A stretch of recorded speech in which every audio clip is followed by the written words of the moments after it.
इतने मुसलमान शरीफ ऐसे हैं, वोटर आईडी बनाने, वोट डालने के लिए जब बात की जाती है तो हमारे मुसलमानों के कितनी घरों की औरतें आज तक वोट नहीं डाली हैं। दीनदार घराने की औरत है, पर्दादार है, हयादार है, इस वास्ते इसे घर से बाहर निकाला नहीं जाएगा, वोटिंग बूथ तक नहीं लेके जाया जाएगा, इस वास्ते इसे ऐसे ही छुपा के रखो, इस मोगरे की कली को, गुलाब के फूल को। हाँ, जब वोटर आईडी देने, वोट डालने की बात आती है तो पूरा पर्दा, हया, शरीयत पूरी इन्हीं के दिल में आ जाती है। जब अपनी बेगम को फंक्शनों में भेजते हैं, पार्टियों में भेजते हैं और शॉपिंग के लिए भेजते हैं, तब कोई पर्दा, हया याद नहीं आता। तो सारी छूट मिल जाती है, हम जो चाहे कर। ये तो ज़रूरत है इंसान की, कपड़े खरीदना ज़रूरत नहीं है, चूड़ियाँ खरीदना ज़रूरत नहीं है, ये खरीदना ज़रूरत नहीं, ये नहीं मालूम होता कि वोट डालना भी ज़रूरत है।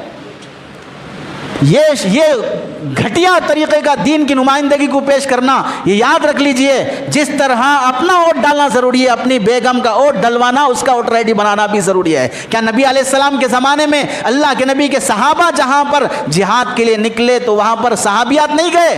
वहाँ सहाबियात का ताउन और उनकी मेहनतें नहीं थी? अल्लाह के नबी अलैहिस्सलाम के सहाबियात ने ये कह के बैठ गए कि हमें पर्दा है, हमें हया है, हम नबी के साथ कहाँ जिहाद में जा सकते हैं?